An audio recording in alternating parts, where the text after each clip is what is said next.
You better make damn sure. By Sathin. John had already donated everything he owned to the conservation effort. The remaining world governments had banded together to create the arcs. In the past 4 years, nearly everyone had pitched in. Some scientists in North Korea, of all places, had created a new type of data storage that used a simple lamp and glass sheets. Now, in what was the remnants of Times Square, hundreds of thousands of people gathered. The arcs were all interconnected by both train and data cable. Each one held 10 million people. There were only 14 of them on Earth. There was a small colony on Mars, 3 small space habitats, and 2 asteroid habitats. 150 million total. So large, but so small. The arcs held multiple redundant copies of the internet. Grand libraries from across the world were scanned and digitized. Genetic copies of every species humanity could find were kept in deep storage. The keepers, the combined might of every librarian in the world, had created new materials for books that allowed them to last upwards of 2,000 years. The most important information was stored in those, such as dictionaries, history books, science textbooks, and governmental laws and policy. It was awe-inspiring. Millions of rogue bunkers and hideouts had been made. Space stations, extraplanetary colonies, even habitats disguised as asteroids. Billions of people, all for a single purpose: survive.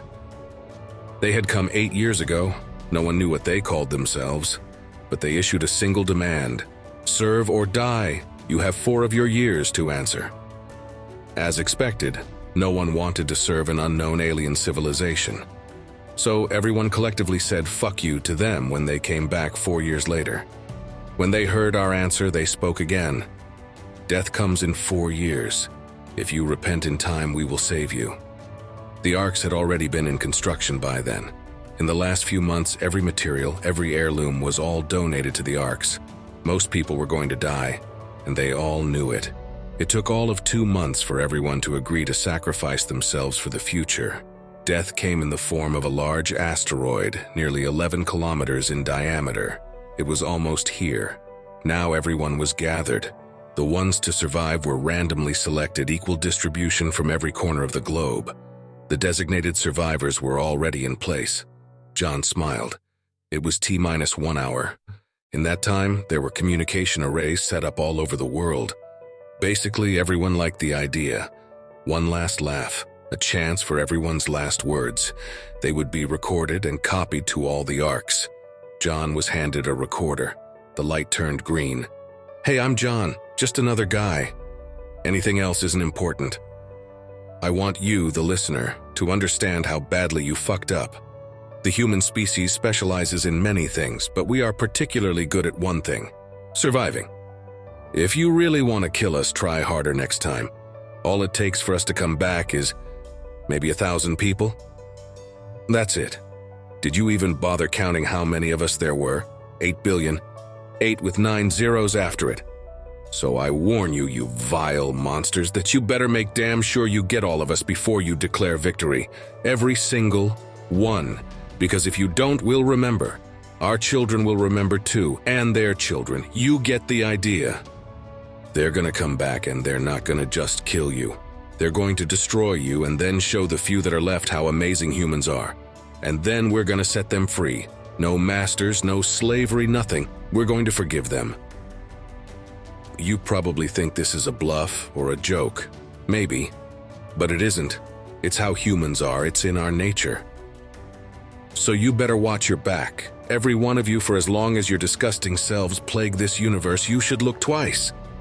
Because I can guarantee you missed a few. Click. Story number 2. Eat, Pet, or Fuck by Jpitha. Humans have 3 modes: fuck, pet, and eat. Whatever you are, wherever you are, no. If a human looks at you, one of these will activate and you can't escape. That seems reductive. Olivia sipped her wine and frowned. She was sitting in the lounge with a few others while in transit from one link point to another. Life aboard the transport was long periods of boredom punctuated by heavy work being stevedores. Humans had palletization and containerization.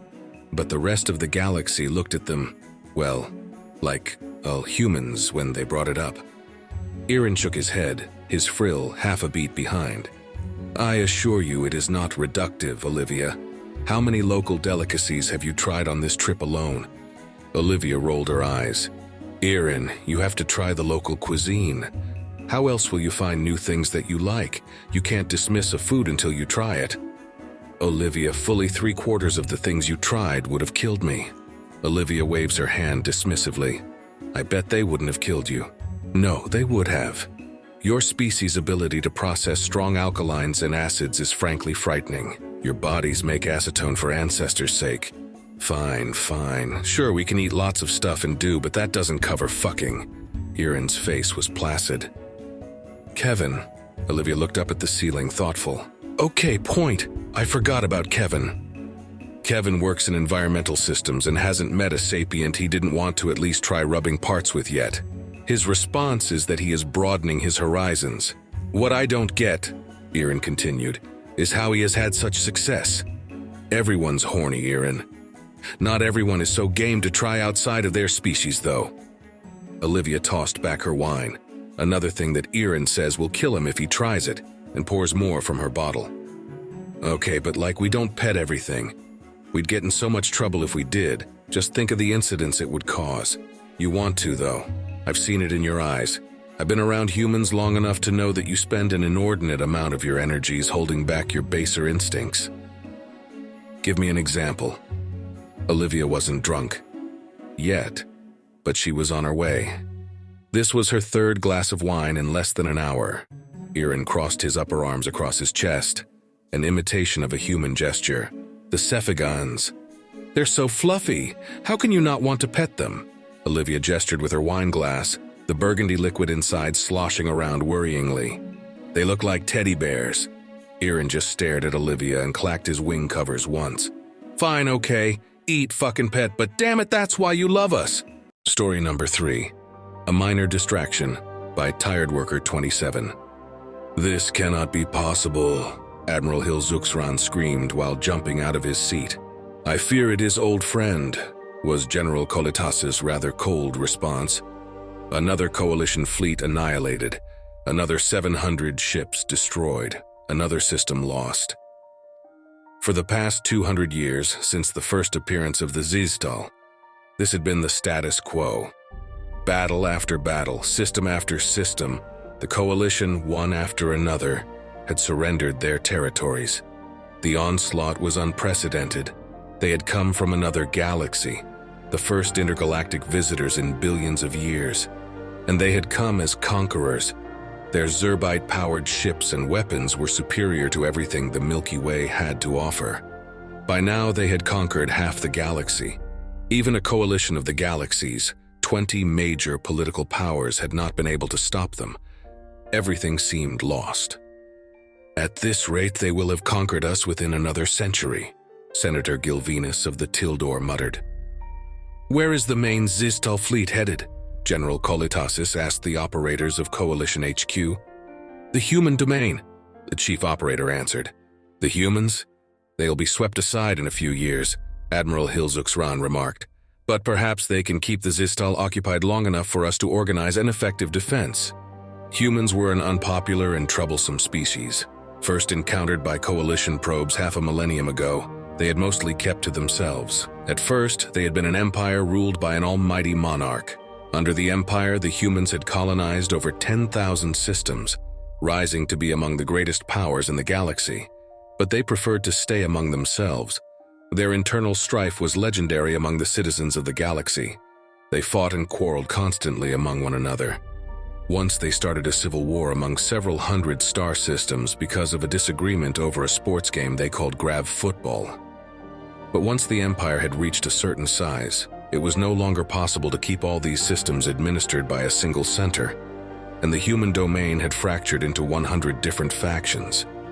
These domains had been battling one another for the most trivial reasons for the past few centuries. When the Xiztal invaders arrived, they expected a quick victory. Over 100 human systems fell in just a month. Then the humans retaliated. Despite their superior weapons and technology, the Xiztal were held at bay by human ferocity and inventiveness. Then humans started pushing the invaders back. Coalition intelligence marveled at human deeds. In over 200 years, they had never seen what they saw now. A fleet of just 300 human ships prevailed over 800 Xiztal ships at Angor 7. The Dirol system was freed in a single week. At Niken 4, the humans won by pushing its moon onto the planet, completely annihilating 80% of all Xiztal forces in a single blow. And at Saladar 9, the humans didn't even bother engaging the 5,000 ships amassed. They just blew up the entire star, annihilating the entire system. 100 years after being attacked by the Xiztal, humanity had pushed them to the edges of the galaxy, mostly on their own. While internal conflicts had been reduced to a minimum during the war, they resurfaced once again while nearing victory. The Denorius Empire wanted to take over 20,000 systems previously under Xiztal control for bearing the military brunt of the war. The Aphilos coalition objected. It had been their technology that had ensured humanity's victory. The mining guild of Xiztal claimed to have secured the rights to mine any planet liberated, and the Republic of Saldorum insisted that under the Treaty of Earth, they should have complete control over all systems previously held by the Xiztal. By the time coalition forces were pushing the last weakened Xiztal forces out of the galaxy, the humans had once again fallen to their internal strife. The entire war caused by an extragalactic invader, the entire war that had brought most other species of the galaxy to the brink of extinction. For humans, it had been just a minor distraction in their endless infighting.